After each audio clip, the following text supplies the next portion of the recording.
বন্ধুরা, শুভেচ্ছা সবাইকে। আবার লাইভে আসলাম। আজকে যে বিষয়টা নিয়ে কথা বলবো সেটা হচ্ছে ধর্মীয় অনুভূতি। ধর্মীয় অনুভূতি কি, ধর্মীয় অনুভূতিতে কেন আঘাত লাগে, কিভাবে আঘাত লাগে, এই সমস্ত বিষয় নিয়ে। তো আমি আহ, চেষ্টা করব আপনাদের সবার মতামতগুলো পড়ার, এবং আপনাদের যদি কোনো যুক্তি থাকে আহ, সেটা আপনারা লিখবেন। সেগুলো আমি পড়বো, এবং যদি আমি দেখি যে আপনাদের যুক্তি খুব শক্তিশালী তাহলে আমি সেটার উত্তর দেওয়ার চেষ্টা করব। তো আপনাদের কাছে সুযোগ আছে যে আমাকে যুক্তিতে পরাস্ত করে আমাকে নাস্তানাবুদ করে দেওয়ার। তো আমি আপনাদের জন্য সেই সুযোগটা দিচ্ছি। আহ, অযথা গালিগালাজ করবেন না। অযথা গালিগালাজ করলে আমি ব্লক করে দিতে পারি, কিন্তু আমি সাধারণত ব্লক করি না, কিন্তু আমি ব্লক করে দিতে পারি। ব্লক করতে আমার মাত্র 1 সেকেন্ড সময় ব্যয় হবে। সুতরাং আপনাদের যে সুযোগটা দিচ্ছি সেই সুযোগটাকে কাজে লাগান, যুক্তিতর্ক করুন, মাথা খাটান, মাথা খাটিয়ে যুক্তি বের করুন, যুক্তি বের করে আমার সাথে কথা বলতে চেষ্টা করুন। গালিগালাজ তো সবাই করতে পারে, গালিগালাজ করার মধ্যে তো কোনো বীরত্ব নেই। মা বোন ইত্যাদি ইত্যাদি বলার মধ্যে কোনো বীরত্ব নেই। তো শুরু করছি। যে বিষয়টা নিয়ে আজকে কথা বলবো সেটা হচ্ছে ধর্মীয় অনুভূতি। ধর্মীয় অনুভূতি কি? দেখা যাচ্ছে যে বিভিন্ন জনের বিভিন্ন বিষয়ে কিছু শুনলেই ধর্মীয় অনুভূতিতে আঘাত লেগে যাচ্ছে, এবং আহ, তারা সেই ধর্মীয় অনুভূতির দোহাই দিয়ে নানা কিছুই করে যাচ্ছে। যেমন ধরেন, আমরা দেখেছি যে আহ, বাংলাদেশে বেশ কিছুদিন আগে একজন কার্টুনিস্ট, খুব সাধারণ একজন কার্টুনিস্ট, প্রথম আলোতে কাজ করতেন। উনি একটা কার্টুন আঁকলেন, আহ, মোহাম্মদ বিলাই ধরনের একটা কৌতুক। ওইটা এমন কোনো নাস্তিক্যবাদী কার্টুন ছিল না, বা এমন কোনো ধর্মীয় অনুভূতিতে আঘাতের মতো কোনো কার্টুন ছিল না। খুব সাধারণ আটপৌরে একটা কার্টুন ছিল, যেটা আমরা সাধারণত সবসময় বলে থাকি। আমরা যখন চায়ের দোকানে যাই বা এই ধরনের জোক আমরা সবসময় করি। কিন্তু দেখা গেল সেটাকে নিয়ে রাজনৈতিক দল এবং ধর্মীয় দলগুলো নানা ধরনের হাউকাউ হাউকাউ শুরু করে দিল, এবং তার ফাঁসির দাবি জানালো। তো ধর্মীয় অনুভূতিতে আঘাত কেন লাগে, কিভাবে লাগে? দেখুন, ধর্মীয় অনুভূতিতে কিন্তু আঘাত কোনটাতে লাগছে কোনটাতে লাগছে না। যেমন ধরেন, প্রথমে আমি বলি যে হজরত মোহাম্মদ, হজরত মোহাম্মদের পরে আমি সাল্লাল্লাহু আলাইহি সাল্লাম বললাম না। এতে একজনের ধর্মীয় অনুভূতিতে আঘাত লেগে যেতে পারে। সে ভাবতে পারে আমি হজরত মোহাম্মদকে অসম্মান করছি, কিন্তু আমি তো হজরত মোহাম্মদকে অসম্মান করছি না। হজরত মোহাম্মদ সাল্লাল্লাহু আলাইহি সাল্লাম মানে হচ্ছে তার উপর শান্তি বর্ষিত হোক। হুম। এখন আমি যদি একজন আস্তিকও হই, আমি যদি একজন মুসলমানও হই, সে তো এমনিতেই শান্তিতে আছে, তাহলে আমি তার উপর আবার কেন শান্তি বর্ষিত হওয়ার দাবি জানাবো? কার কাছে দাবি জানাবো? আল্লাহর কাছে। সে তো আল্লাহর সবচেয়ে নাকি সবচেয়ে ঘনিষ্ঠ বন্ধু, বন্ধু বান্ধব, ইয়ার দোস্ত। হুম। তো তা আমি দাবি জানিয়ে কি হবে তাহলে, তাই না? মোহাম্মদের উপর শান্তি বর্ষিত হোক, সেটা আমি বললেই কি আর না বললেই কি? তার তো শান্তিতে, সে তো শান্তিতেই আছে নিশ্চয়ই। সে যদি বেহেশতে থেকে থাকে তাহলে সে অনেক হুট্টুর নিয়ে শান্তিতে আছে। তাহলে আমি আর কেন তার জন্য বাড়তি শান্তির দাবি জানাবো? আর আমি একজন নাস্তিক, আমি যদি নাস্তিক হই, তাহলে তো শান্তি কামনা করার প্রশ্নই ওঠে না। কারণ হচ্ছে সে মারা গেছে। মারা গেছে মানে শেষ, জীবন শেষ। একজনের মৃত্যুর পরে শান্তি কামনা নাস্তিকরা করতে পারে না, করে না। তো আমি যেহেতু একজন নাস্তিক, সেহেতু আমি কখনোই মোহাম্মদ কেন, কারো উপরই শান্তি বর্ষিত হোক, মৃত মানুষের উপর কখনো শান্তি বর্ষিত হতে পারে না, ধ্বংস বর্ষিত হতে পারে না, ঠাডাও পড়তে পারে না, কিছুই পড়তে পারে না। হুম। মৃত মানুষ মানে শেষ। একজন নাস্তিক হিসেবে আমি কিছুতেই মোহাম্মদের সাথে সাল্লাল্লাহু আলাইহি সাল্লাম বলতে পারি না। এটা যুক্তির ভিতরেই আসে না। হুম। যদি কথার ভিতরে যুক্তি থাকতো তাহলে আমি অবশ্যই বলতাম। আহ, কিন্তু এটা তো সম্মানসূচক কথা না। এটা হচ্ছে ধর্মীয় কথা। সাল্লাল্লাহু আলাইহি সাল্লাম হচ্ছে একটা ধর্মীয় কথা, যে তার উপর যেন শান্তি বর্ষিত হয়। এখন এই কথাতে যদি কেউ রাগান্বিত হয় বা কারো ধর্মীয় অনুভূতিতে আঘাত লাগে, তাহলে তো আমার কিছু করার নাই। আমি আমার নিজস্ব যুক্তিতে চলি, আমি আমার নিজস্ব যুক্তি, নিজে নিজে যেটা বুঝি মাথা খাটিয়ে সেটাতে আমি চলবো। কার তাতে কি আসলো না গেল তা দিয়ে আমার কিছু যায় আসে না তো। আপনার ধর্মীয় অনুভূতি বেশি স্পর্শকাতর হলে আপনি দূরে চলে যান, আপনি শুনবেন না আমার কথা। ঠিক আছে? এখন দেখেন, ধর্মীয় অনুভূতি কিন্তু নানা বিষয়ে আঘাত লাগতে পারে। যেমন ধরেন, একজন মুসলমান যদি দেখে যে কালী পূজা হচ্ছে, হ্যাঁ, কালী পূজা দেখলে তার ধর্মীয় অনুভূতিতে আঘাত লাগতে পারে। বা যে কোনো পূজা দেখলেই, দুর্গা পূজা বা কালী পূজা, যে কোনো পূজা দেখলেই, বা শিবলিঙ্গ পূজা, এগুলো দেখলেই তার ধর্মীয় অনুভূতিতে আঘাত লাগতে পারে। কারণ কি? কারণ হচ্ছে, একজন মুসলমান বিশ্বাস করে যে আল্লাহ ছাড়া আর কোনো ইলাহ নেই, আর কোনো ঈশ্বর নেই। ঠিক আছে? এবং এটা যেহেতু একজন মুসলমান দৃঢ়ভাবে বিশ্বাস করে, সেহেতু সে যদি দেখে যে মানুষ আরেকটা মূর্তি বানিয়ে আরেকটা মূর্তিকে পূজা করছে, তাহলে স্বাভাবিকভাবেই তার ধর্মীয় অনুভূতিতে আঘাত লাগতে পারে। হুম। আবার একইভাবে ধরেন, কোরবানির সময় গরু জবাই দেওয়া হয়, মুসলমানরা কোরবানির সময় গরু জবাই দেয় বাংলাদেশে। এখন গরু হচ্ছে, হিন্দুরা গরুকে মা হিসেবে পূজা করে। হুম। গরু হচ্ছে তাদের দেবতার সমতুল্য। এখন একজন হিন্দু যদি দেখে যে একটা মুসলমান মানুষ গরু জবাই দিচ্ছে কোরবানি করার জন্য, এবং খুব উৎসব মুখর পরিবেশে কোরবানি দিচ্ছে, তাহলে তো তার ধর্মীয় অনুভূতিতে আঘাত লাগতে পারে, তাই না? কারণ সে যে জিনিসটাকে মা বলে বিশ্বাস করে, আহ, দেবতা বলে জ্ঞান করে, এখন সে কি বিশ্বাস করে সেটা সত্যি না মিথ্যা, সেটা ভিন্ন ভিন্ন প্রসঙ্গ। এটা হচ্ছে তার ধর্ম, এটা হচ্ছে তার সংস্কৃতি। এখন তারও ধর্মীয় অনুভূতিতে আঘাত লাগতে পারে। এখন ধর্মীয় অনুভূতিতে আঘাত লাগবে কোনটাতে আর কোনটাতে লাগবে না, এটা তো আমরা জানি না কেউ। হুম। এখন বিভিন্ন ধরনের আইন করা হয়, বিভিন্ন জন দাবি করে যে এটাতে ধর্মীয় অনুভূতিতে আঘাত লাগছে, সেটাতে ধর্মীয় অনুভূতিতে আঘাত লাগছে। এখন দেখেন, আমরা যখন স্কুলে সামাজিক বিজ্ঞান বই পড়েছি, সামাজিক বিজ্ঞান বইয়ে আমরা পড়েছি মানুষ প্রাচীনকালে গুহায় থাকতো, গুহাতে ছবি আঁকতো, তারপর ধীরে ধীরে তারা সমাজ গঠন করেছে, ভাষা তৈরি করেছে। কিন্তু ইসলাম যখন আমরা পড়ি তখন আমরা কি জানি? ইসলাম আমরা পড়ি তখন আমরা জানি যে আদম এবং হাওয়াকে স্বর্গ থেকে ধ্বংস করে ফেলে দেওয়া হয়েছে, এবং তারা শুরু থেকেই ভাষা জানতো, শুরু থেকেই কথা বলতে পারতো, পৃথিবীতে যখন এসছে তখন তারা কথা বলতে পারতো। ঠিক আছে? এখন যেহেতু এটা ধর্মের সাথে মেলে না, সামাজিক বিজ্ঞান বইয়ে ইতিহাসে যেটা আমরা পড়ি, মানুষের প্রাচীন ইতিহাস বইগুলোতে আমরা যেগুলো পড়ি, সেগুলো তো ধর্মের সাথে মেলে না, তাই না? এখন ধর্মগুলো কি কি? যেমন ধরেন খ্রিস্টান ধর্ম, হ্যাঁ, বাইবেলে লেখা ছিল যে পৃথিবী হচ্ছে মহাবিশ্বের কেন্দ্রে অবস্থান করছে।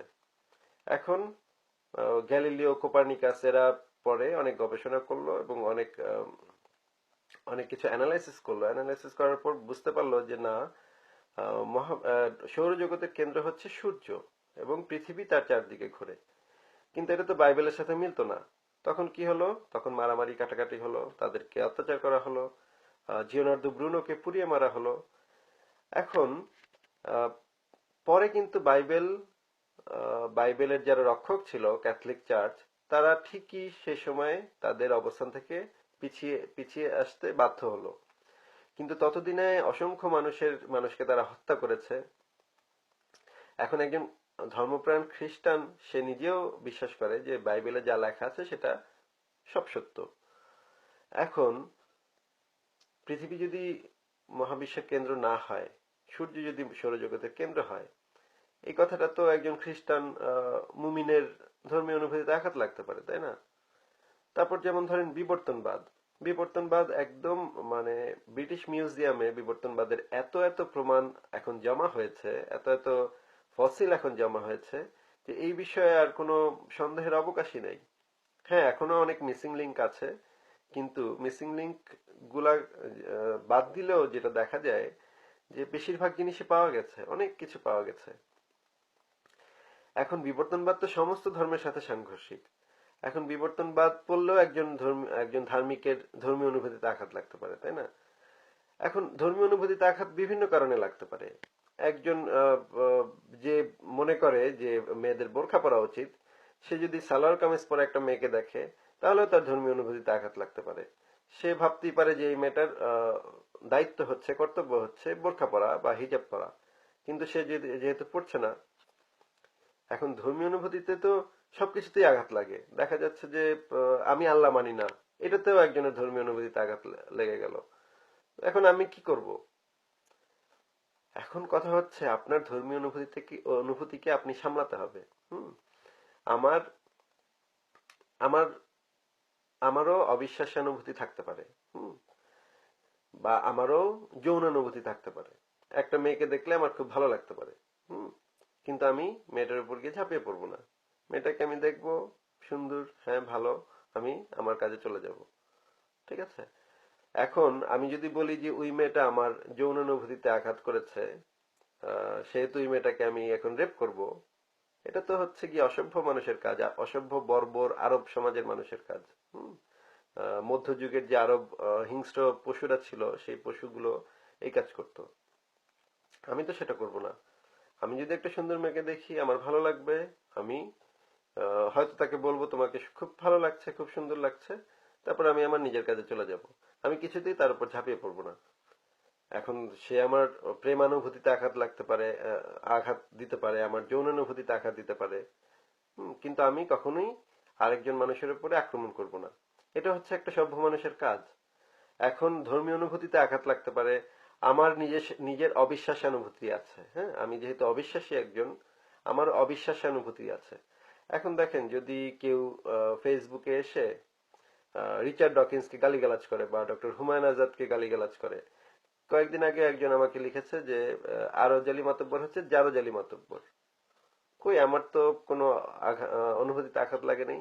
আমার খারাপ লেগেছে এটা দেখে, কিন্তু আমি তাকে কোপাতে যাইনি বা তাকে কোনো আমি পাল্টা গালিগালাজও করি নাই। আমি বলেছি যে হ্যাঁ, আমার যদি ভালো না লাগে তাহলে আমি তাকে ব্লক করে দিব। তার কথা যদি আমার পছন্দ না হয় তাহলে আমি ব্লক করে দিব। কিন্তু আমি তো চাপাতি নিয়ে আল্লাহু আকবার বা হুমায়ুন আজাদ হু আকবার বলে তার কল্লা কাটতে যাইনি। হ্যাঁ? বা আরো জালি মাতব্বর, নারায়ে তাকবীর, আলো জালি মাতব্বর সর্বশ্রেষ্ঠ, এগুলা বলে তো তার কল্লা কাটতে যায়নি। এগুলা হচ্ছে সভ্য মানুষের কাজ। কিন্তু অসভ্য মানুষের কাজ হচ্ছে, কিছু একটা হয়েছে, চিলে কান নিয়েছে, এটা শুনেছে কোথা থেকে যেন, আর লুঙ্গিটা কাছা দিয়ে, টুপিটা মাথায় দিয়ে, একটা রামদা নিয়ে দৌড়াদৌড়ি শুরু করা। এগুলো হচ্ছে অশিক্ষিত এবং অসভ্য বর্বর আরব মানুষদের কাজ। এখন আপনারা কোনটা করবেন, আপনারা কি করবেন, সেটা আপনারা ভালো বোঝেন, আপনারা ভালো জানেন। আপনারা একটু মাথা খাটান, মাথা খাটালে বুঝতে পারবেন যে ধর্মীয় অনুভূতিতে আঘাতের যেই কথাগুলো বলা হয়, সেগুলো হচ্ছে বর্বর সমাজের আচরণ। হুম।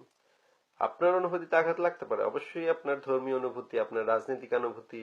ধরেন একজন আওয়ামী লীগ করে, একজন ছাত্রলীগ করে, এখন শেখ মুজিবুর রহমানকে নিয়ে কিছু বললে তার মুজিবানুভূতিতে আঘাত লাগতে পারে। হুম। বা একজন বিএনপি করে, আমি যদি জিয়াউর রহমান সম্পর্কে কিছু বলি, তাহলে তার জিয়া অনুভূতিতে আঘাত লাগতে পারে। আমি যদি একজন জামাত শিবির করে, আমি যদি গোলাম আজম সম্পর্কে কিছু বলি, তাহলে তার গোলামানুভূতিতে আঘাত লাগতে পারে। এরকম অনুভূতির তো শেষ নাই, অনুভূতি হচ্ছে একটার পর একটা। এখন ধর্ম তো আলাদা কিছু না, ধর্ম হচ্ছে সবগুলোর মতোই একটা মতাদর্শ। হুম। ইসলামও অন্য ধর্মগুলোর মতো একটা মতাদর্শ। রাজনীতিও কিছু মতাদর্শ, রাজনীতিরও কিছু মতাদর্শ আছে, যেমন গণতন্ত্র, সমাজতন্ত্র, হুম, রাজতন্ত্র, তারপরে আরো অনেক কিছু আছে, লিবারেল ডেমোক্রেসি, এখন নতুন নতুন ধারণা আসছে আমাদের পৃথিবীতে। তো এখন আমি যদি জার্মানিতে বসে হিটলারের সমালোচনা করি, তাহলে নাৎসি বাহিনীর কারোর হিটলার অনুভূতিতে আঘাত লাগতে পারে, তাই না? বা নাৎসি অনুভূতিতে আঘাত লাগতে পারে। তো আমি কি করব? তোমার কারো যদি আমার কথা শুনতে ভালো না লাগে তাহলে শুনবে না। আমি আমার যৌক্তিক সমালোচনা করব। আপনার যদি ভালো না লাগলে আপনি শুনবেন না। আর যদি আপনি শুনতে চান, তাহলে আপনি আমার সাথে যুক্তিতর্কতে আসতে হবে। হুম। যুক্তিতর্কে যদি আমি পেরে না উঠি আপনার সাথে, তাহলে আপনি আমাকে বুঝিয়ে দেবেন যে কেন আমার যুক্তিটা ভুল। আপনি পাল্টা যুক্তি দেবেন। এটা হচ্ছে সভ্য মানুষের কাজ। ঠিক আছে? আচ্ছা, এখন অনেকক্ষণ কথা বললাম, এখন আমি মন্তব্যগুলো পড়ি, দেখি কে কি মন্তব্য করলেন। একজন লিখেছেন, মাজহারুল ইসলাম লিখেছেন, ধর্মীয় অনুভূতি ব্যাপারটা কেমন, সেটা আমি একটু আগে ব্যাখ্যা করেছি।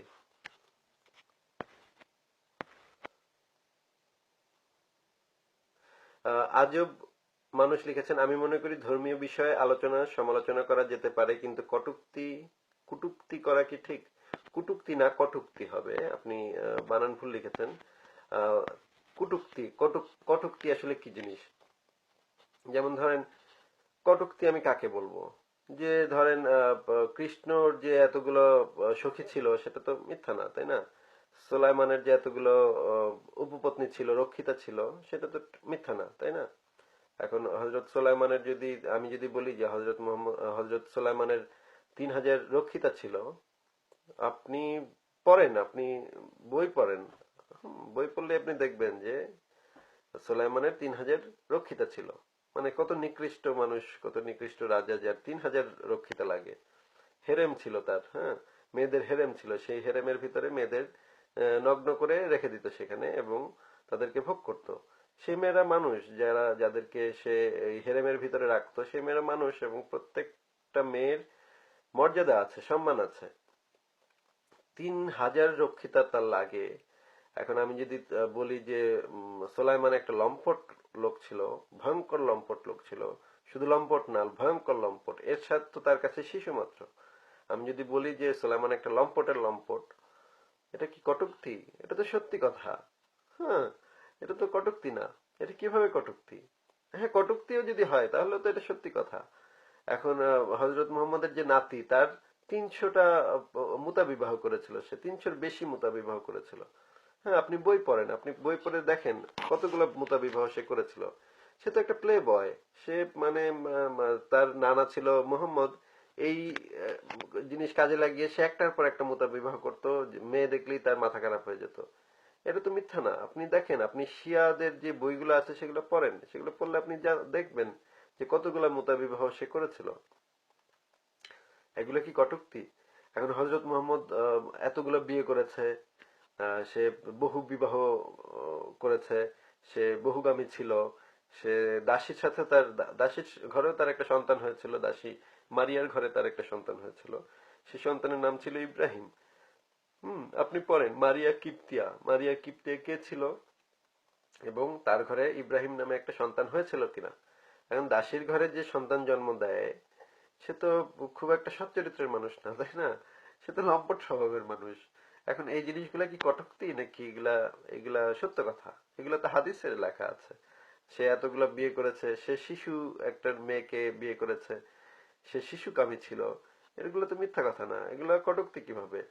সে যুদ্ধবাজ ছিল, সে ডাকাতি করেছে, সে বাণিজ্য কাফেলা ডাকাতি করেছে।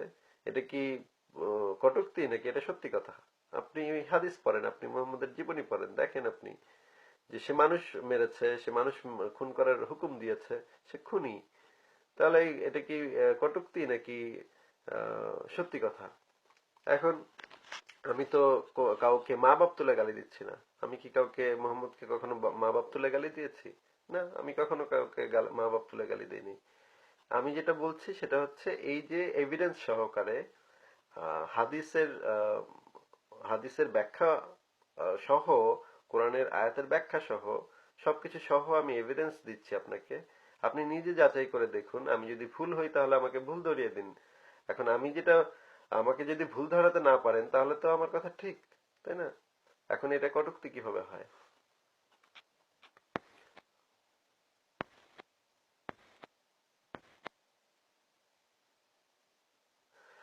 অভিশপ্ত অর্থ লিখেছেন, ভাইয়া শিক্ষকদের অপমান করা হলে তো আমার শিক্ষানুভূতিতে আঘাত লাগে, তাহলে এর বিচার কে করবে? ভালো কথা বলেছেন। অভিশপ্ত অর্থ,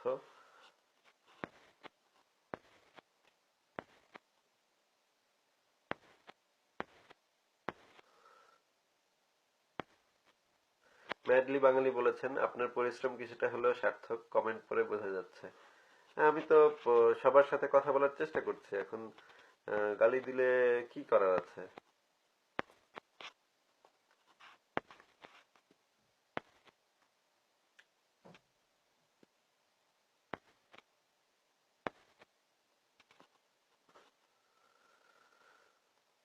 আহ,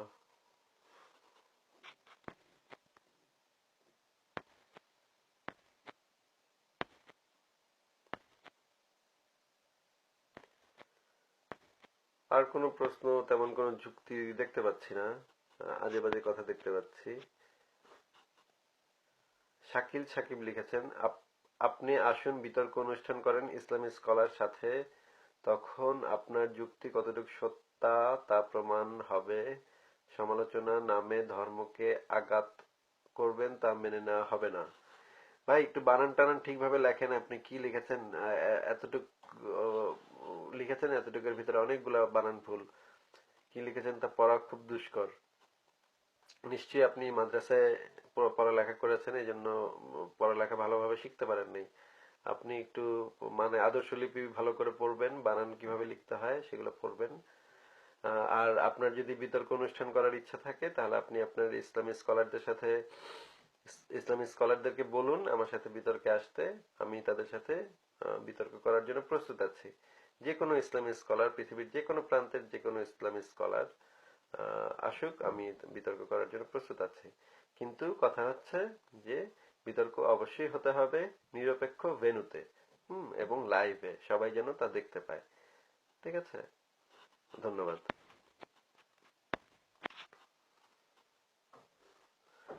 পলাশ খান LGW লিখেছেন, যারা নাস্তিক, বিশেষ করে ইসলাম ধর্ম বিশ্বাস করে না, তারা আমার সাথে যোগাযোগ করো, ইনশাল্লাহ যুক্তি দিয়ে আমি তাদের সাথে কথা বলবো।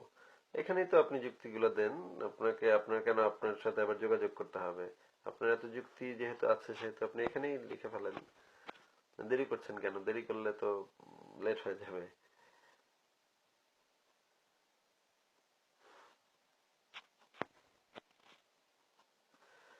শাহরিয়া কবির রায়হান লিখেছেন, তুমি ধর্ম নিয়ে খারাপ মন্তব্য না করলে হয় না।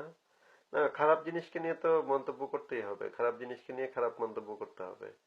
ভালো জিনিসকে নিয়ে তো আর মানুষ খারাপ মন্তব্য করে না। খারাপ এখন ইসলাম ধর্মের অনুসারীরা যদি নারায়ে তাকবীর আল্লাহু আকবার বলে চাপাতি নিয়ে লাফঝাপ করে, তাহলে তো সেটাকে খারাপই বলতে হবে। সেটাকে তো আর আমি বলবো না যে বাহ কি সুন্দর ওরা চাপাতি নিয়ে লাফিয়ে লাফিয়ে কল্লা নামাচ্ছে, দেখতে কত ভালো লাগছে। আমি তো এটা বলবো না। আমি বলবো যে এটা বর্বর, এগুলা হচ্ছে অসভ্য বর্বর লোক, মানুষের কল্লা নামিয়ে দিচ্ছে। আরিফুল ইসলাম লিখেছেন, আসিফ সাহেব কোন ধর্ম আপনার মনে সঠিক? আহ, একটু বাক্যটা ঠিকভাবে লিখবেন। আহ, ভুল বাক্য লিখেছেন। আমার মতে কোনো ধর্মই সঠিক না। আহ, ধর্মগুলো হচ্ছে মানুষকে শোষণ করার একটা হাতিয়ার মাত্র, এবং প্রাতিষ্ঠানিক ধর্মগুলোকে ধ্বংস করে ফেলা উচিত। এখন মানুষের প্রাতিষ্ঠানিক ধর্মের আর কোনো প্রয়োজন নেই।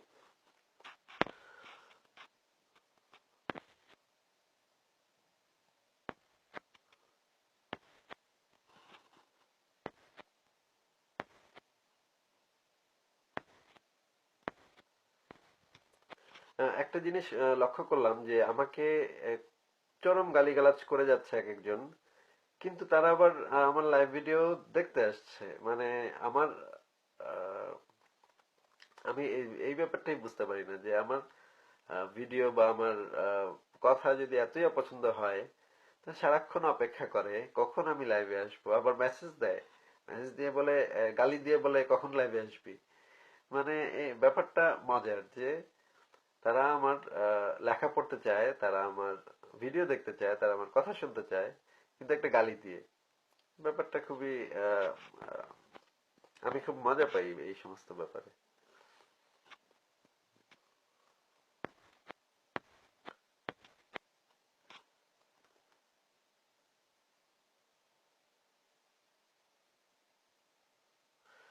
সুদীপ দে লিখেছেন, Asif, it is interesting to see the comments below your video, how sick this people are, it clearly shows they can kill people easily.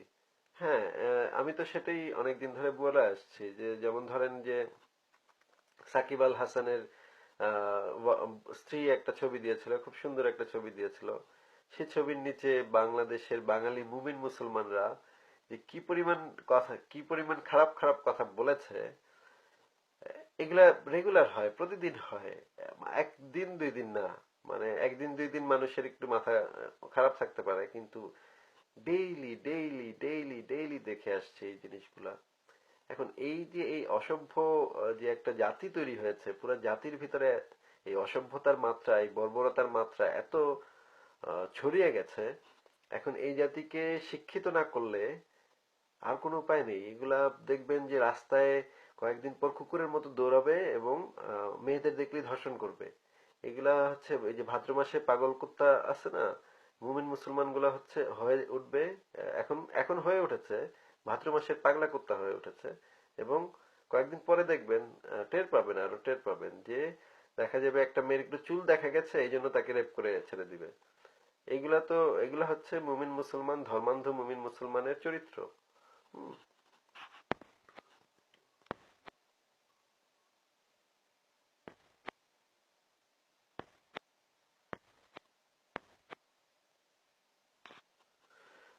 Zahidul ইসলাম শিমুল লিখেছেন, হযরত মুহাম্মদ কতগুলো বিবাহ করেছে, তার দ্বারা আপনি কি প্রমাণ করতে চান? আপনারা অনেকেই তো বিয়ে ছাড়াই 100 মেয়ের সাথে শুতে যান, লিভ টুগেদার করেন, সে ব্যাপারে কিছু বলবেন। দেখুন, আমি যদি কখনো বিয়ে করি বা লিভ টুগেদার করি, সেটা আমি আমার ক্ষমতা, প্রভাব এগুলা দিয়ে করব না। এবং আমি কখনোই একটা বাচ্চা মেয়ের সাথে শুতে যাব না। হুম। একটা মেয়ের 18 বছর হতে হয়। হ্যাঁ, নিজের সিদ্ধান্ত নিতে হলে 18 বছর হতে হয়। এখন একটা বাচ্চা মেয়েকে বিয়ে তো এভাবে করা যায় না। আর আমি যদি বিয়ে করি, তাহলে আমি একই সাথে এতগুলো বিবি রাখবো না। বা আমি যদি কারোর সাথে লিভ টুগেদার করি, একই সাথে একাধিক মেয়ের সাথে লিভ টুগেদার করবো না।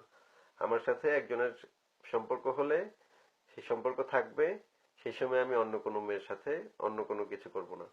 তারপর যখন তার সাথে সম্পর্ক যদি ভেঙে যায়, তখন আমি হয়তো আরেকজনের সাথে সম্পর্ক করতে পারি, নাও করতে পারি, সেটা আমি এখন জানি না। সেটা তখন তখন বোঝা যাবে। তখন আমি এইভাবে একজনের পর একজন আমি 100 করি বা 500 করি, সেটা দিয়ে কিচ্ছু যায় আসে না।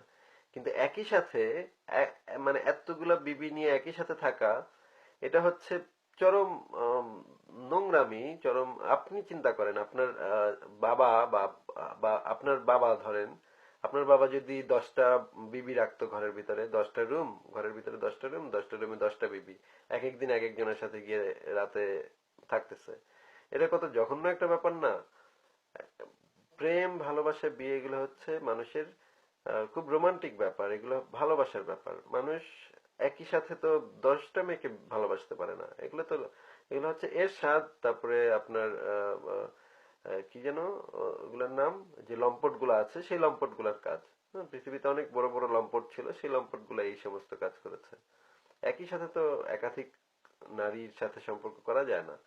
হুম। এবং এইটা উল্টা দিক থেকে সত্য, একটা মেয়েও একই সাথে একাধিক আহ, স্বামী বা একাধিক বয়ফ্রেন্ড রাখতে পারে না। এটা নোংরামি। আপনার ভালো না লাগলে, আপনার আপনার ওয়াইফকে ভালো না লাগলে আপনি সম্পর্ক শেষ করেন, সম্পর্ক শেষ করে আপনি আরেকজনের সাথে সম্পর্ক করেন, সেটা ঠিক আছে। কিন্তু সেটা দুইজনের মতামতের ভিত্তিতে হবে, সেটা ঠিক আছে। কিন্তু একই সাথে এতগুলা, তারপর আবার কি, তারপর আবার বেহেশতে 72টা হুরের লোভ দেখাচ্ছে। হুরি, হুরি বেশ্যা, হুরি হচ্ছে গিয়ে বেশ্যা। এখন এগুলা তো একদম স্রেফ ছোটলোকি এবং স্রেফ মানে পারভার্ট মানুষের চিন্তা ভাবনা, তাই না? আমি আমি কি এই কাজ করতে পারবো না?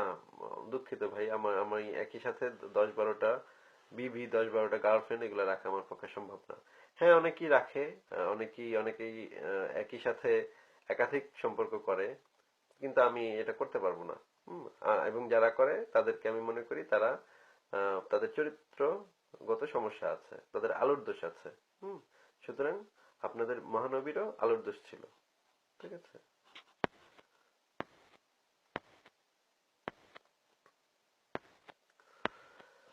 আহ,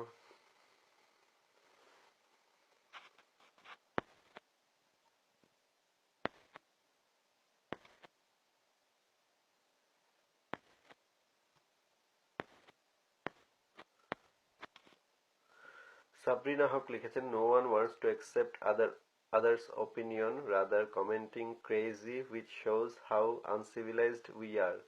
You don't have to argue, but it's really shameful to see how low and uneducated people behave when I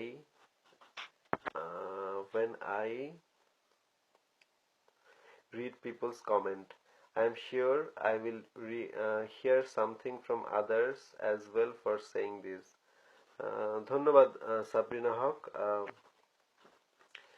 বাঙালি মুসলমানদের চিন্তা ভাবনা কেমন সেগুলো আপনি কয়েকটা বাঙালি পেজে, বিশেষ করে সাকিব আল হাসানের যে যিনি ওয়াইফ আছেন, ওনার পাতায় গিয়ে ওনার ছবির নিচে কমেন্ট গুলো পড়েন, পড়লে বুঝতে পারবেন যে বাঙালি দিনে দিনে কত বিকৃত রুচির, কত ভয়ঙ্কর পারভার্ট এবং বর্বর এবং অসভ্য হয়ে উঠছে। সেগুলো পড়েন, দেখবেন আপনি যতই ইসলাম যতই শক্তিশালী হচ্ছে দেশে, যতই মানুষ ধর্মীয় অনুভূতি নিয়ে চিৎকার চেঁচামেচি করছে, তত এই জিনিসগুলা বাড়ছে। মানুষের পারভার্সন বাড়ছে, এগুলা সমানুপাতিক।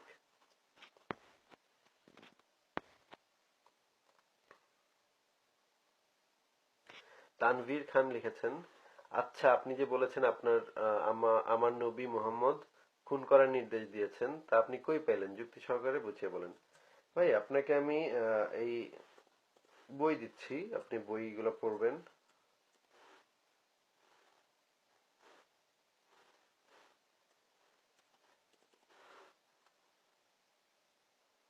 কারণ আমি আপনাকে বই দেখাচ্ছি, আমার কম্পিউটারে আছে সেই বই। আহ,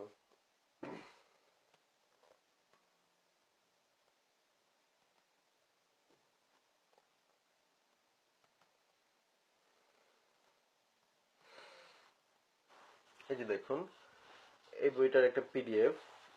হুম এই বইটার নাম হচ্ছে the dust will never settle down, প্রিয় সাল্লাল্লাহু আলাইহি ওয়াসাল্লামকে অবমাননার শাস্তি। হ্যাঁ, এই বইটা আপনি পড়বেন। আপনাকে বইটা আমি দেখাচ্ছি। এই বইটা আমি লিখিনি, হ্যাঁ, বইটা আমি লিখিনি। বইটা হাদিস থেকে আহ, সংগ্রহ করে, হাদিস থেকে বিভিন্ন হাদিস নিয়ে নিয়ে এই বইটা লেখা হয়েছে। বইটা দেখেন, আমি দেখাচ্ছি। বইটা সংকলন এবং সম্পাদনা মাওলানা মোহাম্মদ ইসহাক খান, লেখক, সাংবাদিক ও কলামিস্ট। হুম সাবেক শিক্ষক, জামিয়া আবু হুরায়রা, মিরপুর 10। হুম আপনি এই বইটার নিচে নামছি, আমি নিচে নেমে আপনাকে দেখাচ্ছি। এই দেখেন, প্রকাশনীর নামও আমি দিয়ে দিচ্ছি, খান প্রকাশনী, দোকান নং 34, ইসলামী টাওয়ার। হুম এখন আপনি এই বইটার নিচে আপনি দেখেন, বইটা আমি লিখিনি, বইটা আমিও বানাইনি। বইটা সমস্ত কিছু হাদিস এবং কোরআনের আয়াত দিয়ে দেখানো হয়েছে কিভাবে কাকে কাকে কিভাবে কিভাবে খুন করতে হবে। হুম মোহাম্মদ কাকে কাকে কখন কিভাবে কাকে খুন করার নির্দেশ দিয়েছিল এবং কোন পদ্ধতিতে খুন করার নির্দেশ দিয়েছিল, সব একদম বিস্তারিত ভাবে এই বইটার ভিতরে আছে। হুম আপনাকে দেখাচ্ছি, এই যে দেখেন সূচিপত্রে, দেখেন শুধুমাত্র সূচিপত্রটা পড়ে শোনাই। ভূমিকা: প্রিয় নবীকে অবমাননার শাস্তি, কাব বিন আশরাফ হত্যার ঘটনা, আবু রাফে হত্যার ঘটনা, আবদুল্লাহ ইবনে খাতাল প্রমুখের হত্যার ঘটনা, এরা কারা ছিল, এদের অপরাধ কি ছিল, ইকবা ইবনে আবি মুইদ এবং নাদার ইবনে আবি হারিসের হত্যার ঘটনা। তারপর নিচে আছে যেমন ধরেন আসমা বিনতে মারওয়ান নামনি এক নামের এক মহিলাকে হত্যার ঘটনা, আবু বকর গোত্রের এক কবিকে হত্যার ঘটনা। এগুলা কি আমি লিখেছি বলেন? এই আপনি বইটা, আপনাকে বইটার আমি পিডিএফ লিংক দিব, আপনি পড়বেন এবং হাদিসগুলো মিলিয়ে মিলিয়ে দেখবেন, বুখারী হাদিস, মুসলিম হাদিস এবং কোন কোন হাদিসের ভিতরে এই জিনিসগুলো আছে। আপনি নিজে পড়বেন, আপনি গুগলে গিয়ে সার্চ করবেন, আপনি পড়ালেখা করবেন। হ্যাঁ, আমার কথা আপনার বিশ্বাস করতে হবে না, ঠিক আছে? আপনি নিজে পড়ালেখা করবেন। এই নামগুলা যে দিলাম, এই নামগুলা দিয়ে আপনি উইকিপিডিয়াতে সার্চ করেন বা এনসাইক্লোপিডিয়া ব্রিটানিকাতে সার্চ করেন, যে কোনো জায়গায় গিয়ে খোঁজেন, নিজে পড়ালেখা করেন, নিজে পড়ালেখা করে দেখেন যে মোহাম্মদ কাকে কিভাবে কখন হত্যার হুকুম দিয়েছিল এবং কোন পদ্ধতিতে হত্যার হুকুম দিয়েছিল। এমনকি এমনকি একটা গর্ভবতী মহিলাকে পর্যন্ত ছাড়ে নাই। হ্যাঁ, ভয়ঙ্কর, কি ভয়ঙ্কর! এখন এগুলা কি আমি বলছি? এগুলা কি আমি বানালাম? এগুলো তো আপনাদের ইসলামী বইয়ে লেখা এবং আপনাদের হাদিস কোরআনে লেখা, তাই না? এখন আপনি তো আমাকে তো এটার জন্য দোষ দিতে পারেন না। আমি শুধুমাত্র এই সত্যগুলো আপনাদের সামনে তুলে ধরলাম যে কত ভয়ঙ্কর ব্যাপার এই হাদিসের ভিতরে লেখা আছে, কোরআনের ভিতরে লেখা আছে। ঠিক আছে?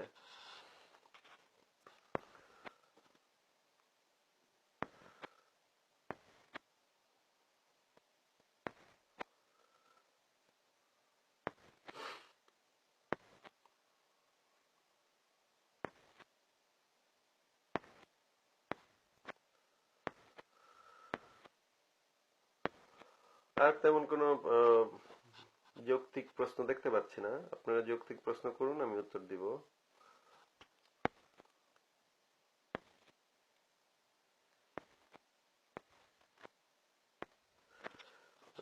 10 টন পা লিখেছেন। আচ্ছা ভাইয়া, শিবলিঙ্গ নিয়ে কিছু জানতে চাই।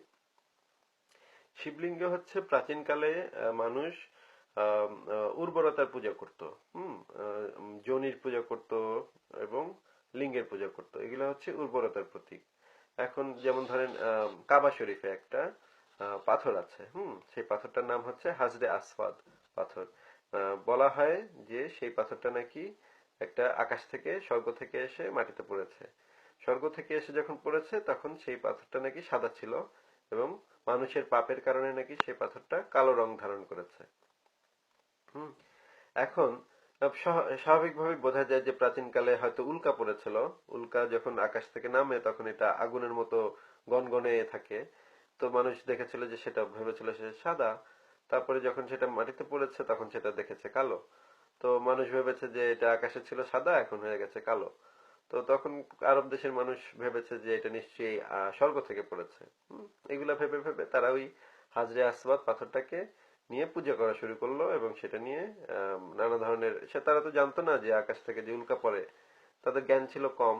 এখন সেই পাথরটাকে যদি আপনি দেখেন, ভালো করে দেখেন, সেই পাথরটা হচ্ছে আসলে উর্বরতার প্রতীক। হ্যাঁ, সেই পাথরটা হচ্ছে অনেকটা, পাথরটার আকৃতি অনেকটা যোনির মতো, নারী শরীরের স্ত্রীলিঙ্গের মতো। আবার ভারতবর্ষে আবার অনেক আহ, অনেক কিছু পূজা করা হতো যেগুলা হচ্ছে যোনির মতো ছিল বা স্ত্রীলিঙ্গের মতো ছিল বা পুরুষ লিঙ্গের মতো ছিল। এই জিনিসগুলো প্রাচীনকাল থেকে মানুষ পূজা করে আসছে। তারা মনে করেছে যে এই জিনিসগুলোর পূজা করলে উর্বরতা বাড়বে, মানুষ আরো বেশি জন্ম নিবে। হুম তো এগুলা এখন তো আমরা জানি যে এগুলা হচ্ছে খুব স্রেফ বানানো গল্প কাহিনী। লিঙ্গের পূজা করলে বা যোনির পূজা করলেই উর্বরতা বাড়বে না বা মানুষ বেশি সন্তান মানুষ জন্ম দিতে পারবে না। হুম আহ, এখন তো আমরা বিজ্ঞান জানি, এখন আমরা অনেক কিছু পড়ালেখা করতে পারি। আমরা জানি যে সন্তান কিভাবে হয়, কিভাবে হয় না, কেন হয় না। সেগুলো আমরা ডাক্তারের পরীক্ষা নিরীক্ষা করে দেখতে পারে যে শরীরের কোন সমস্যার কারণে সন্তান হয় না বা মানুষ অনুর্বর হয়ে পড়ে। এগুলো এখন খুব সাধারণ ব্যাপার হয়ে গেছে। এখন প্রাচীনকালে তো এই জিনিসগুলো এত সাধারণ ছিল না। প্রাচীনকালে মানুষ এগুলোর পূজা করত, যোনির পূজা করত এবং লিঙ্গের পূজা করত। এখন সেইভাবেই শিবলিঙ্গ সেভাবেই এসছে, শিবলিঙ্গের পূজা সেভাবেই এসছে। কারণ এই জিনিসগুলো আধুনিক কালে খুবই হাস্যকর ব্যাপার। এখন আমরা যদি এই গল্পগুলোকে আহ, দেখি যে গল্পগুলোর ভিতরে কি ছিল। শিবলিঙ্গের পূজা, যে গল্পটা, শিবলিঙ্গের পূজার অনেকগুলো গল্প আছে বিভিন্ন বেদে, বিভিন্ন আহ, আহ, হিন্দু ধর্মীয় বইতে। যেমন একটা বই তে আছে যে সে নাকি আহ, পার্বতীর সাথে, শিব নাকি পার্বতীর সাথে আহ, সময় কাটাচ্ছিল বা আহ, মানে মানে ব্যক্তিগত সময় কাটাচ্ছিল। তখন নাকি শিব এতই উত্তেজিত হয়ে পড়েছিল যে তখন পার্বতী তখন কৃষ্ণকে স্মরণ করেছে যে আমি তো আর পারছি না। তখন কৃষ্ণ এসে তার চক্র দিয়ে তার লিঙ্গ কেটে দিয়েছে। সেই লিঙ্গ আবার পড়তে পড়তে নাকি মহাবিশ্ব ধ্বংস করে ফেলতে নিয়েছিল। সেটা নাকি আবার পরে পার্বতী এসে সেটা রক্ষা করেছে। এই ধরনের নানা ধরনের গল্প টল্প আছে হিন্দুদের ভিতরে, কিন্তু এগুলা তো বললেই বোঝা যায় যে এগুলা হচ্ছে একদম ছোট বাচ্চা যারা আছে সেগুলো বাচ্চাদের জন্য। তবে এই সমস্ত গল্প ছোট বাচ্চাদের না বলাই ভালো, কারণ এগুলা আহ, খুব একটা ভালো গল্প না ছোট বাচ্চাদের জন্য। তো এখন আসলে হিন্দু ধর্মের যে গল্পগুজব আছে সেগুলো এখন কারোর জন্যই আসলে প্রযোজ্য না। হ্যাঁ, মহাভারত রামায়ণ আমিও পড়েছি, আমিও খুব ভালোভাবে পড়েছি। আমি জানি মহাভারত এবং রামায়ণে কি আছে। সেগুলো পড়তে ভালোই লাগে। সিনেমা টিনেমা যদি তারা বানায় সেগুলো দেখতে ভালোই লাগে। কিন্তু সেগুলো হচ্ছে যেমন ধরেন Superman, Spiderman, Batman, iron man, এদের গল্প কাহিনী যখন আমরা দেখি একই রকম। দেখতে ভালো লাগে। হাসি, কিছুক্ষণ হাসাহাসি করি বা কিছুক্ষণ ভালো লাগে দেখতে। কিন্তু এরপরে তো আর সেগুলো বিশ্বাস করার মতো তো আর কিছু না।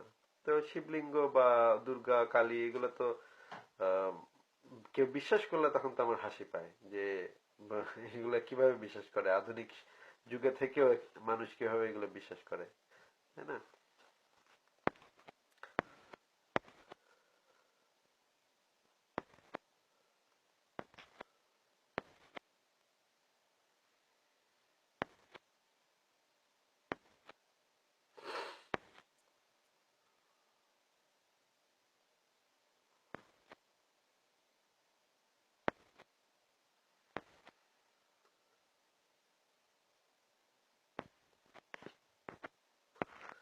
একজন লিখেছেন, আজ থেকে 1400 বছর পূর্বে 18 বছরের আইন কই ছিল ব্রাদার? 14 বছরের বহু মেয়ে আমাদের দেশে প্রেগনেন্ট হয়। আপনার দাদির কথা চিন্তা করেন, তিনি কত বছর বয়সে বাচ্চা জন্ম দিয়েছেন। হ্যাঁ ভাই, ঠিক বলেছেন। আপনার যুক্তি ঠিক আছে যে পুরোনো দিনে ধরেন রবীন্দ্রনাথের কত বয়সে বিয়ে হয়েছিল বা রবীন্দ্রনাথের দাদার কত বছর বয়সে বিয়ে হয়েছিল। কিন্তু কথা হচ্ছে যে আমরা আমরা যেগুলো পড়েছি যে মহানবীর জীবন হচ্ছে, এমনকি কোরআনেও বলা আছে, আল্লাহ নিজে বলেছে যে মহানবীর জীবন হচ্ছে সকল মুসলমানের জন্য অবশ্য পালনীয় জীবন আদর্শ। হুম। এবং মোহাম্মদ যেভাবে জীবনযাপন করেছে সমস্ত মুসলমানকে চেষ্টা করতে হবে সেভাবেই জীবনযাপন করতে। হুম। তাকে বলা হয়েছে সর্বকালের সর্বশ্রেষ্ঠ মানুষ, এবং তার সে যেভাবে যা যা করেছে সেগুলোই মুসলমানের করা কর্তব্য। সুন্নত। এখন রবীন্দ্রনাথের জীবন তো সকল রবীন্দ্র ভক্তের জন্য অবশ্য পালনীয় কোনো ব্যাপার না, তাই না? বা আমার দাদা কত বছর বয়সে বিয়ে করেছে আমি আসলে জানি না। হুম। হয়তো সে আরো কম বছর বয়সে বিয়ে করেছে, আই হ্যাভ নো আইডিয়া। কিন্তু আমার দাদা তো আমার জন্য অবশ্য পালনীয় বা অবশ্য অনুকরণীয় আদর্শ না। হ্যাঁ, আমি আমার আদর্শ আমি মেনে চলবো, আমার দাদার আদর্শ সে মেনে চলবে। তখনকার সময়ে যে যেরকম মূল্যবোধ ছিল তার, সেই অনুযায়ী সে তার জীবনযাপন করেছে। এখনকার সময়ে আমার যে মূল্যবোধ, সেই মূল্যবোধ অনুসারে আমি জীবনযাপন করব। এখন যদি কেউ আমাকে বলে তোমার দাদার আদর্শ তোমাকে মেনে চলতে হবে, আমি তো বলবো না, অসম্ভব। তখন আমি চিন্তা করব যে আমার দাদা জীবনে কি কি আকাম কুকাম করেছে, হুম, কি কি খারাপ কাজ করেছে, যেটা বর্তমান সময়ে খুব খারাপ কাজ বলে বিবেচিত হবে। আমি বলবো যে এই কাজগুলো সে খারাপ করেছে, এই কাজগুলো আমি বর্তমান সময়ে কখনোই করব না। হুম। আমার হয়তো পরদাদা বা দাদার দাদা দাদার দাদা কেউ একজন একটা ধর্ষণও করেছে। হুম। আমি তো তাকে অনুসরণীয় আদর্শ মেনে আমি তো ধর্ষণ করব না, তাই না? আমি বলবো যে আমি খুব স্পষ্ট ভাবে বলবো আমার দাদার দাদার দাদা কোনো একটা পূর্বপুরুষ যদি এরকম খারাপ কাজ করে থাকে, সেটা একটা খুব খারাপ কাজ ছিল, সেটা খুব জঘন্য কাজ ছিল। সেটার জন্য আহ, সেই ভদ্রলোক লজ্জিত হওয়া উচিত, এবং সেই ভদ্রলোককে আমি কিছুতেই আমার জীবন আদর্শ মানবো না। তাকে সর্বশ্রেষ্ঠ মানুষ তো দূরের কথা, তাকে দুঃখিত, আমার লাইনটা একটু স্লো হয়ে গিয়েছিল।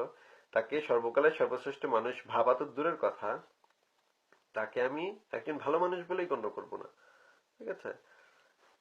আপনি নিশ্চয়ই আপনার প্রশ্নের উত্তর পেয়েছেন। আপনার যদি আরো প্রশ্ন থাকে যুক্তি সহকারে প্রশ্ন করবেন, তাহলে আমি আপনাকে উত্তর দেব। হুম।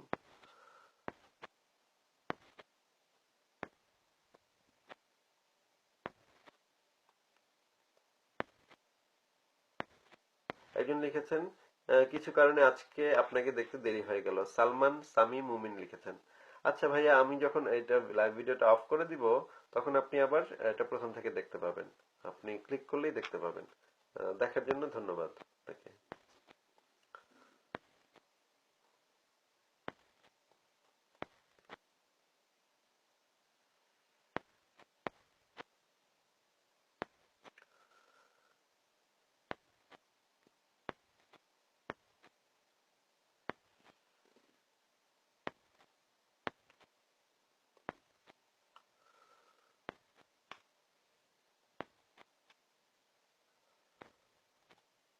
একজন লিখেছেন, এমডি মামুনুর রশিদ লিখেছেন, বুকে তো রং থাকতে পারে। ভাই, বুকে যদি বইটাতে যদি ভুল থাকে, এখানে যে রেফারেন্স গুলা দেয়া আছে, সেই রেফারেন্স গুলা আপনি যে কোনো ইসলামী ফাউন্ডেশনে গিয়ে হাদিস গুলা কিনবেন, বুখারি হাদিস এবং মুসলিম হাদিস। সেখানে অবশ্য সব হাদিস নেই, আপনি চেষ্টা করেন যে ইংরেজিতে সব হাদিসের সংকলন আছে। হুম সেগুলো পড়েন, সেগুলো কেনেন, সেগুলো কিনে তারপরে আপনি রেফারেন্স গুলো মিলিয়ে দেখেন। আমি তো বলছি আমাকে আপনার বিশ্বাস করতে হবে না, আপনার বইও বিশ্বাস করতে হবে না, আপনি রেফারেন্স গুলো মিলিয়ে দেখেন। নিজে নিজে খেটে কাজ করেন, নিজে মাথা খাটান, মাথা খাটিয়ে পড়েন, তাহলেই তো হলো।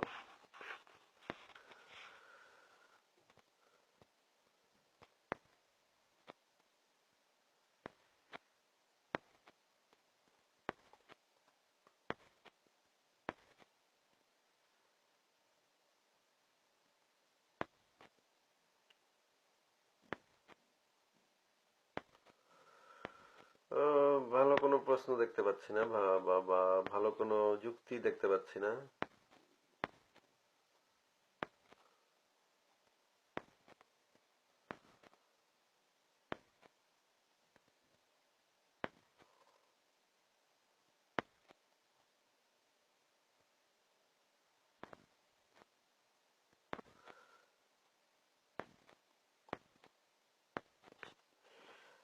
আর তেমন কোনো কিছু দেখতে পাচ্ছি না। কথা বলার মতো তেমন কিছু দেখতে পাচ্ছি না। মুমু ইসলাম লিখেছেন, আপনি বারবার বলেন যে এখন আর ধর্মের প্রয়োজন নেই। তাহলে কি আগে ছিল? থাকলে কেন ছিল? আর কবে থেকে এর প্রয়োজন শেষ হয়ে গেছে? যে দেখেন, যে ধরেন যে ভারতবর্ষে আহ, গরুকে মা হিসেবে পূজা করা হতো। হুম এবং এটা সংস্কৃতির মধ্যে ঢুকে গেছে এবং সংস্কৃতির সাথে খুব শক্তিশালী ভাবে মিশে গেছে। এখন এই জিনিসটা কেন হয়েছিল? এটার একটা সামাজিক এবং অর্থনৈতিক ব্যাপার ছিল এটার পিছনে। মানুষ যখন ভারতবর্ষের মানুষ যখন প্রথম পশুজীবী থেকে কৃষিজীবীতে পরিণত হলো, সেই সময়টাতে কৃষিকাজের জন্য গরুর দরকার পড়তো। তখন তো আর এখনকার সময়ের মতো বড় বড় মেশিন ছিল না ক্ষেত খামার করার জন্য। তখন গরুই হতো হাল চাষের, গরুই ছিল হাল চাষ করার জন্য একমাত্র কাজের জিনিস। তো তখন দেখা গেল যে মানুষ তো পশুপালক ছিল তার আগে। তখন দেখা গেল যে যদি আহ, তখন দেখা গেল এই অঞ্চলে ধান খুব ভালো জন্মে এবং যদি গরুকে দিয়ে ধান হাল চাষ করানো হয় তখন ধান খুব ভালো জন্মে। এই জিনিসটা তখন মানুষের জ্ঞানের মধ্যে আসলো।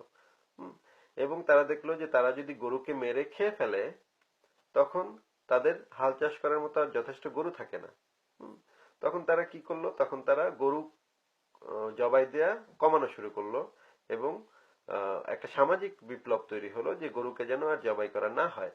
কারণ গরুকে জবাই করলে হাল চাষ করার মতো আর গরু থাকবে না, তখন মানুষ হাল চাষ করতে পারবে না বা ফসল ফলবে না। হুম, বছরের পর বছর দেখা যাচ্ছিল যে যে বছর বেশি গরু জবাই দেয়া হয় তার কয়েক বছর পরে খরা হয়, তার কয়েক বছর পরে ধান ভালো হয় না। তো এই অবজারভেশন থেকে মানুষ আস্তে আস্তে দেখতে দেখতে শিখলো, নিজে থেকে শিখলো যে গরুকে মারা যাবে না। ভারতবর্ষে যখন কৃষিজীবী সমাজে গরু হচ্ছে একটা সম্পদের মতো।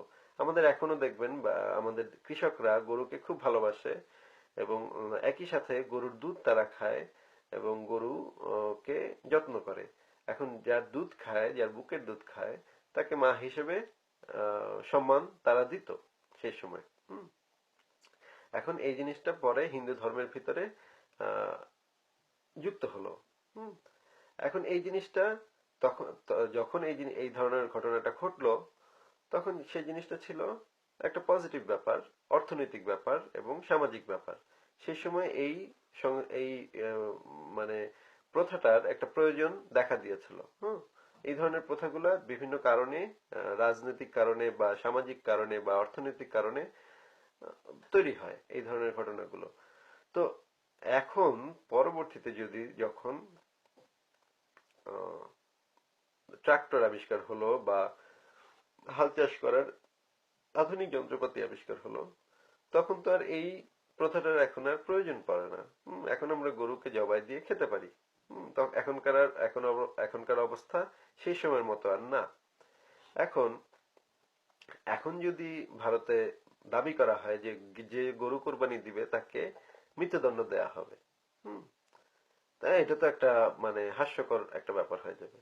তো এই জিনিসটার এখন আর প্রয়োজন নাই। গরুকে জবাই দেওয়া যাবে না সেই জিনিসটা অতীতে হয়তো কোনো এক সময় প্রয়োজন ছিল, প্রয়োজন হয়েছিল, কিন্তু এখন সেটার প্রয়োজন ফুরিয়ে গেছে। ঠিক একইভাবে অন্যান্য, আমি একটা উদাহরণ দিলাম, এই গরুর ব্যাপারটা একটা উদাহরণ মাত্র দিলাম। এরকম প্রত্যেকটা জিনিসেরই একটা কোনো বিশেষ কারণে উৎপত্তি হয়েছে। আহ, বেশিরভাগ জিনিস, সব জিনিস আবার না, সব জিনিস, অনেক জিনিস আছে যেমন মেয়েদেরকে বোরখা পরানো, এটা খুব নোংরা ব্যাপার এবং আগেও নোংরা ব্যাপার ছিল এবং এখনো নোংরা ব্যাপার। এটা কোনো সামাজিক বা অর্থনৈতিক কারণে এই এই প্রথাটার উদ্ভব ঘটেনি, এটা শুধুমাত্র চাপিয়ে দেয়া। হুম। কিন্তু গরুর ব্যাপারটা, এটা হচ্ছে একটা সামাজিক এবং অর্থনৈতিক কারণে এই প্রথাটার উদ্ভব হয়েছিল। তো এই ধরনের প্রথা যেগুলোর উদ্ভব হয়েছিল সেগুলো এখন শেষ করে দেওয়ার সময় এসেছে। হুম। এখন কবে থেকে এর প্রয়োজন শেষ হয়ে গেছে সেটা তো আর আমি পরিষ্কারভাবে বলতে পারবো না, সেটা যুগে যুগে ধীরে ধীরে শেষ হয়েছে প্রয়োজন।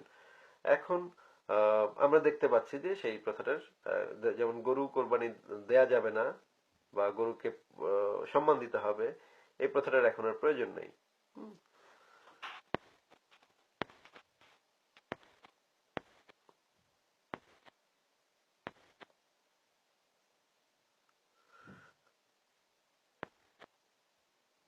মোহাম্মদ জুবাইর লিখেছেন, পৃথিবীতে প্রথম মানুষ কে, তার নাম কি? ভাই, পৃথিবীতে প্রথম মানুষ, দ্বিতীয় মানুষ, তৃতীয় মানুষ এগুলা বলে কিছু নাই। মানুষ এসেছে বিবর্তনের মাধ্যমে। বিবর্তনের মাধ্যমে কোনো প্রথম, দ্বিতীয়, তৃতীয় নাই। হুম।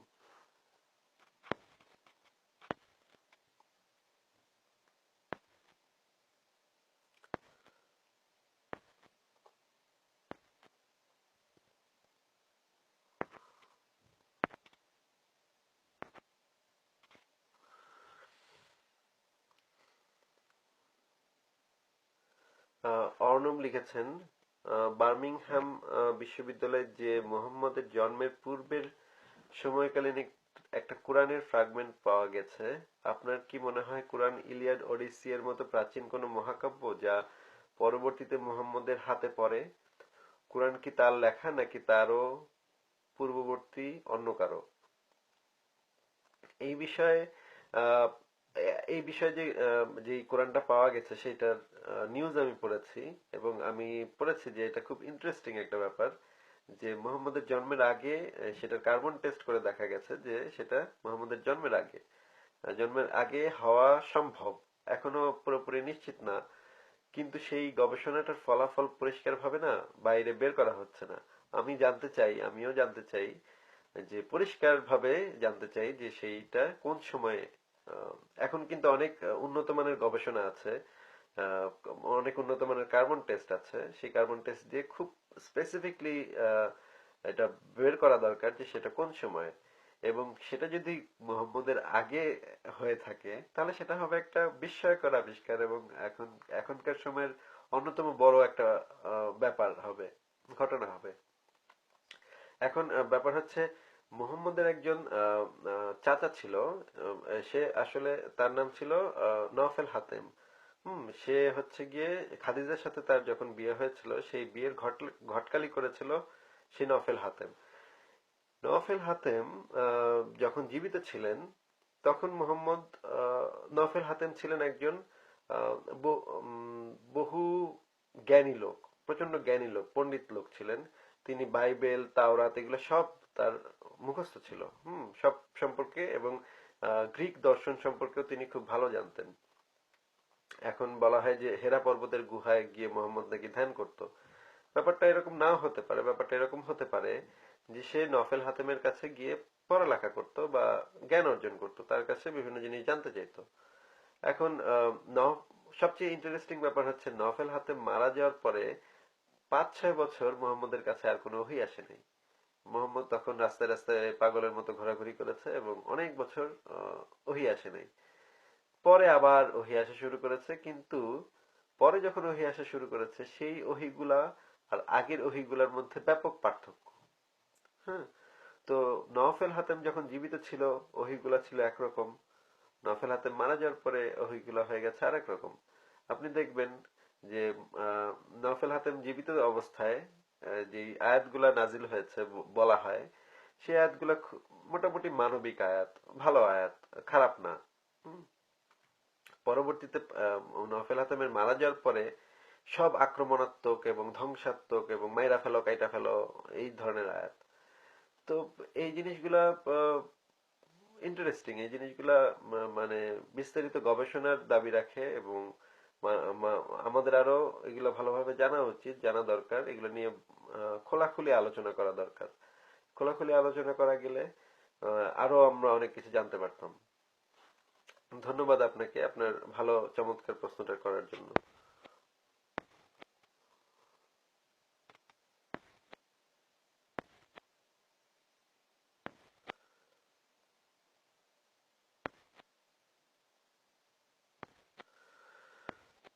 আর কোনো তেমন কিছু দেখছি না। ঠিক আছে, আপনাদের সাথে অনেকক্ষণ কথা বললাম, আপনাদেরকে অনেক ধন্যবাদ। এখন আমি একটু খাওয়া দাওয়া করব, ডিনার করব। তাহলে আবার আরেকদিন আমরা এই নিয়ে বা অন্য কোনো বিষয় নিয়ে আলাপ করব। আজকে আমার একটু আহ, শরীর খুব একটা ভালো না, আমার চোখে অ্যালার্জি হয়েছে এবং খুব ঠান্ডা লেগেছে। এই জন্য একটু তাড়াতাড়ি খাওয়া দাওয়া করে ফেলা ভালো। তো আপনাদের সবাইকে ধন্যবাদ অংশ নেওয়ার জন্য এবং শুভেচ্ছা সবাইকে। শুভরাত্রি।